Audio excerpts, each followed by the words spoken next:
오늘 말씀의 제목은 왜 이웃 사랑이 필수인가 라는 제목으로 함께 생각을 해보고자 합니다. 본문에 보면 이제 당시 율법에 정통했던 서기관이 예수님께 나와서 질문을 합니다. 그가 수많은 율법 조항들 중에서 어떤 것들이 더 우선시 되는지 그 갈피를 잡지 못하고 있었던 것 같습니다. 그래서 가장 본질적인 것, 또 가장 중요한 핵심이 무엇입니까? 그것을 알고 싶어서 질문을 하게 됩니다. 28절 보면 선생님, 모든 계명 중에 첫째 되는 것이 무엇입니까? 이제 신앙의 핵심에 대한 진지한 질문입니다. 알고자 하는 마음, 예수님을 통해서 지혜를 얻고자 하는 마음, 그런 마음의 질문이었고, 예수님께서는 주저하지 않으시고 구약을 꿰뚫는 가장 중요한 진리를 명확하게 선포해 주시는데, 그 이후에 나오는 구절은 첫째는 이것이니 이스라엘아 들으라, 주곧 우리 하나님은 유일한 주시라, 내 마음을 다하고 목숨을 다하고 뜻을 다하고 힘을 다해 주 너희 하나님을 사랑하라 하신 것이요. 이게 이제 신명기 6장의 말씀을 그대로 이제 가져오신 거죠. 이스라엘아 들으라, 쉐마죠, 쉐마. 그 말씀을 그대로 가져오신 것이고, 이게 이제 신앙의 기초이자 궁극적인 목표다라는 것입니다. 그 시작은 유일하신 하나님, 그 하나님을 향해서 우리의 존재 전체를 다하여 사랑하는 것. 그래서 이제 구체적으로 나오는 행동이 마음을 다하는 것. 마음을 다한다는 것은 감정과 생각, 내면의 중심을 다 드리는 것을 의미하는 것이고, 목숨을 다한다는 것은 우리의 생명까지도 아끼지 않을 만큼 절대적으로 절실하게 사랑한다는 것이고, 뜻을 다한다는 것은 의지, 결단, 또 지적인 능력을 다해서 하나님의 뜻에 순종하기까지 이르는 것, 그걸 사랑한다는 것이고, 힘을 다한다는 것은 우리가 가진 모든 육체적인 능력, 자원, 시간, 재능 다 동원해서 하나님을 섬기며 사랑하는 것을 의미한다라는 것입니다. 이처럼 하나님을 사랑한다라는 것은 감정, 생명, 의지, 능력, 모든 거죠. 전인격적인 것을 요구한다라는 것입니다. 이게 신앙의 최고봉이 되어야 한다라는 것입니다. 여기까지 이제 설명을 딱 했으면, 사실 그 서기관이 했던 질문, 첫째가 무엇입니까? 라는 질문에 대한 대답은 끝나야 돼요. 그죠? 충분합니다. 그 질문에 대한 대답이 다 완벽하게 이루어졌어요. 가장 중요한 핵심들을 정확히 짚어주셨다라는 것입니다. 그런데 어찌된 영문인지 예수님께서 여기서 멈추지 않으세요. 다 대답이 끝났는데 무슨 얘기를 또 하실까 싶어요. 그런데 예수님께서 둘째는 이것이니 하면서 이야기를 계속 하신다라는 거예요. 그러면서 31절에 이렇게 됩니다. 둘째는 이것이니 내 이웃을 내 자신과 같이 사랑하라 하신 것이라, 이보다 더 큰 계명이 없느니라. 왜 예수님께서 첫 번째 계명을 물었던 서기관에게 첫 번째를 대답하시고 난 다음에 둘째 계명까지, 그것도 이보다 더 큰 계명이 없다라고 선언하시면서 말씀을 하실까라는 거예요. 이거는 무슨 얘기냐면, 두 번째 계명이, 이 두 계명이 순서상으로 첫째와 둘째로 나눠지긴 하지만 그 본질의 또 중요성, 이거에 있어서는 결코 분리될 수 없는 하나의 온전한 계명을 이루는 양면과 같기 때문이다라는 것입니다.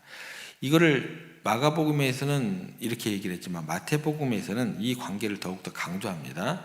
둘째도 그와 같으니, 같다라는 얘기가 나와요. 같다라는 것은 뭐예요?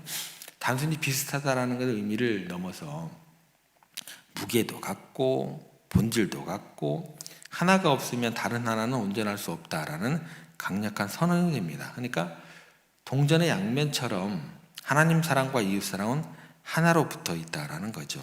그래서 하나님을 향한 수직적인 그 사랑이죠. 수직적인 사랑이 있다고 한다면, 사랑은 반드시 사람을 향한 수평적인 사랑으로 나타나고 흘러가야만 그것이 진짜 살아있는 사랑이다라는 것입니다. 그렇게 되면 이제 이렇게 질문할 수 있어요. 아니, 그러면요, 정말로 우리가 내 마음과 목숨과 뜻과 힘을 다해서 하나님을 사랑한다고 하면 내 모든 것을 하나님 사랑에 쏟아붓는다고 한다면 우리가 사랑이 남아있는 여지가 있냐는 거예요. 마음도 다했죠, 목숨도 다했죠, 힘도 다했죠, 뜻도 다했죠. 그렇게 다해서 하나님을 사랑했다고 한다면 우리가 이웃 사랑할 힘이 어디 남아있습니까? 목숨이 어디 남아있습니까?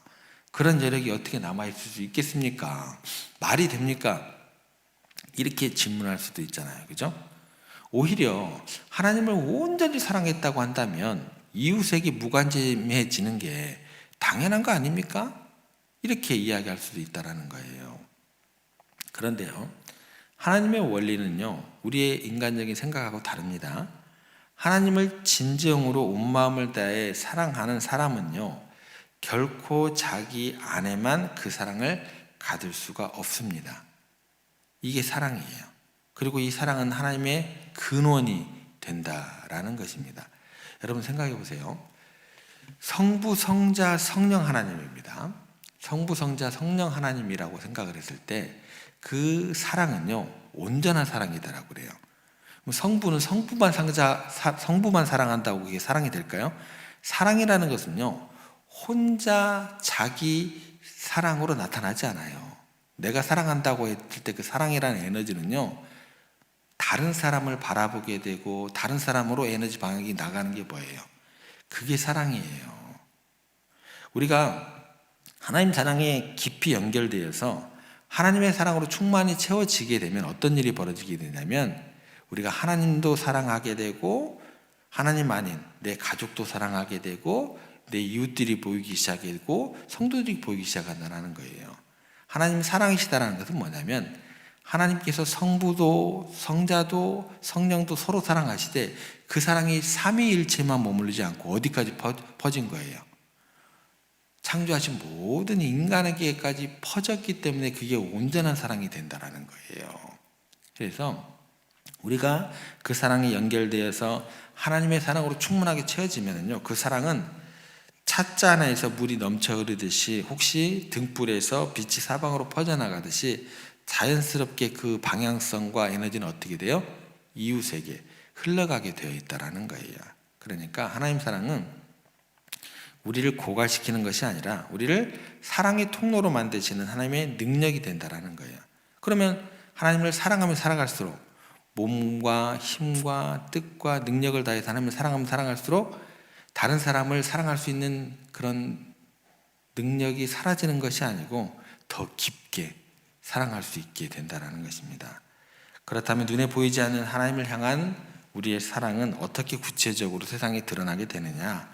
그 증거를 다른 데서 찾기를 원하지 않으십니다. 바로 눈앞에 있는 우리와 함께 살아가고 있는 부대끼는 이웃을 어떻게 대하는지를 통해서 하나님 사랑을 나타내 보이기를 원하신다라는 거예요. 그러니까 이웃 사랑이야말로 하나님 사랑의 진정성을 보여주는 시금석이 된다는 거예요. 이 원리를요, 예수님의 삶을 통해서 가르침을 통해서 우리가 살펴볼 수 있습니다. 부활하신 후에 베드로에게 나타나셔가지고 사랑을 확신하시는 그런 장면을 다시 한번 생각해 보면 됩니다. 3번이나 예수님을 부인했던 베드로에게 또 부인했던 그가 죄책감과 실패감에 사로잡혀 있던 베드로에게 디베라 바닷가로 도망가 있을 때 찾아오셔서 예수님께서 하시는 행동이 뭐냐면 너 잘못했지. 과거를 책망하시거나 어떠한 영적인 어떤 숙제를 부과하시는 그 장면 가운데 뭔가를 힘들게 하시는 장면이 없어요. 단지 그의 사랑을 확인하신 후에 사명을 주십니다. 뭐라고 얘기를 하시냐면 내 양을 먹이라, 내 양을 치라. 반복되는 명령 속에서 담긴 예수님의 마음이 무엇일까 생각해 보시면 돼요. 베드로야, 너 지금 나를 사랑한다라고 고백을 했으니까 이제 그 사랑을 증명해 봐. 뭐 이런 얘기죠. 이런 분위기입니다. 이 내용 가운데서 네가 정말 나를 사랑한다면 네 사랑의 증거, 나에게 돈 좀 많이 바쳐라. 이런 얘기를 안 하십니다. 그죠? 네가 나를 어떻게 섬겨라 이야기를 하지 않으세요. 내가 목숨을 다해서 사랑했던 나의 양들, 무슨 얘기예요? 내 주변에 연약하고 길 잃은 영혼들, 무슨 얘기예요? 나의 도움이 필요한 이웃들, 그죠? 그 사람들을 돌보고 섬기라는 거예요. 뭐예요? 내 양을 먹이라, 내 양을 치라, 이겁니다. 하나님 사랑하라. 네가 나를 사랑하냐 물은 다음에 너 돈 다 나한테 바쳐, 이 얘기 없어요, 여러분들. 그 하나님의 사랑의 그 증표가 어떻게 나타나냐는 거예요. 네가 나 사랑하느냐? 그러면 내 양을 먹이라, 치라예요. 너의 주변에 연약하고 길 잃은 네 이웃들, 그 이웃들을 돌보고 섬기라는 거예요. 하나님 사랑은 그렇게 나타나는 겁니다. 그렇죠? 네가 그들을 어떻게 사랑하고 섬기는지를 보면 네가 나를 얼마나 사랑하는지 내가 알 거야, 이 얘기입니다. 이웃 사랑을 통해서 하나님의 사랑을 증명하라. 그게 누구의 요구예요? 베드로를 향한 예수님의 요구가 되는 겁니다. 이거를 사도 요한은 이제 너무나 충격적으로 받아들이게 돼요. 그래서 요한일서 4장 20절에 이렇게 기록합니다. 누구든지 하나님을 사랑하노라 하고 그 형제를 미워하면 이는 거짓말하는 자니 보는 바 그 형제를 사랑하지 아니하는 자는 보지 못하는 바 하나님을 사랑할 수 없느니라. 사도 요한이 엄청난 충격을 받은 거예요. 이렇게까지 이제 그 이야기를 정리해 줍니다. 눈에 보이는 형제, 즉 이웃을 사랑하지 않으면서 눈에 보이지 않는 하나님을 사랑한다고 말하는 것은 거짓말하는 거라는 거예요. 이보다 더 강력한 경고가 어디 있습니까? 그래서 이웃 사랑이라는 것은요, 선택사항이 아니라 하나님 사랑이 진짜인지 가짜인지를 판가름하는 결정적인 증거라는 것입니다. 역사를 돌이켜봐도요, 하나님을 향한 뜨거운 열심이 이웃 사랑과 분리될 때 얼마나 끔찍한 결과를 낳는지 우리가 알 수 있습니다. 중세시대에 자행됐던 일들을 보세요. 십자군 전쟁, 종교 재판, 마녀 사냥, 수많은 역사적 비극들이 사람들의 입에서 뭐라고 하면서 나왔냐면 하나님의 이름으로, 하나님의 영광을 위해서, 사람들의 입에서 이렇게 나왔어요. 이런 명분 아래서 자행됐던 비극이다라는 거예요. 그 결과가 뭐예요? 무슨 하나님의 영광이에요? 무슨 하나님을 위해서예요? 그 결과가 뭐예요? 하나님께서 자신의 형상대로 지으시고 사랑하시는 이웃들을 잔인하게 짓밟고 죽이는 것, 이게 뭐예요? 거짓말하는 거잖아요. 요한이 했던 말대로 왜곡된 신앙인 거잖아요. 예.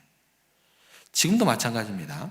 하나님을 사랑한다라는 이유 때문에 이슬람에서, 또 유대교에서, 또 유럽의 종교전쟁들에서 천주교가 개신교를 박해했을 때, 또 개신교가 또 사람들을 박해하는 것들도 다 뭐예요?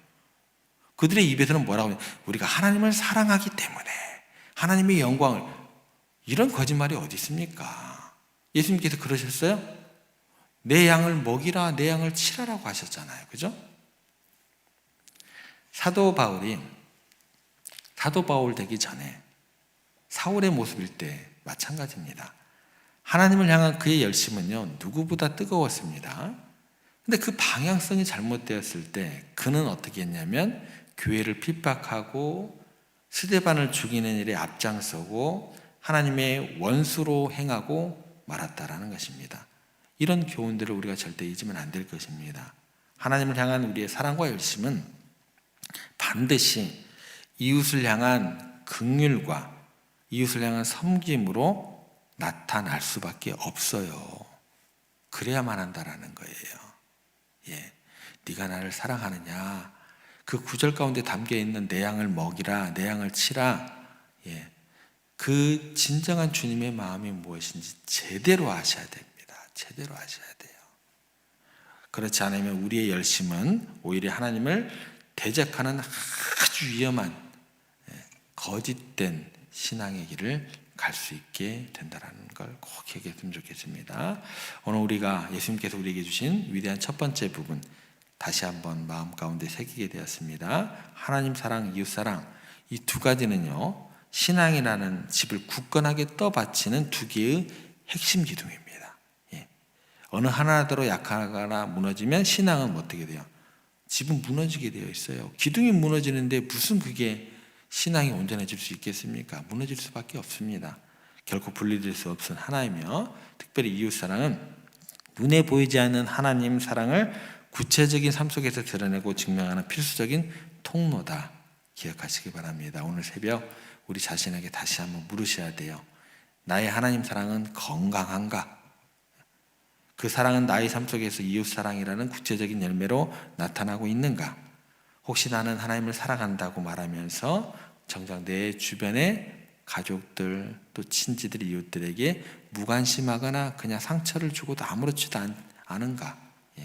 부디 우리의 신앙의 여정이 하나님 사랑과 이웃 사랑이라는 그 견고한 두 기둥 위에서 흔들림 없이 세워져 나가기를, 그리고 그렇게 하나님께 영광이요 기쁨이 되는 그런 복된 삶을 살아가시기를, 그런 오늘 하루에 여러분의 여정이 되시기를 주님의 이름으로 부탁을 드립니다.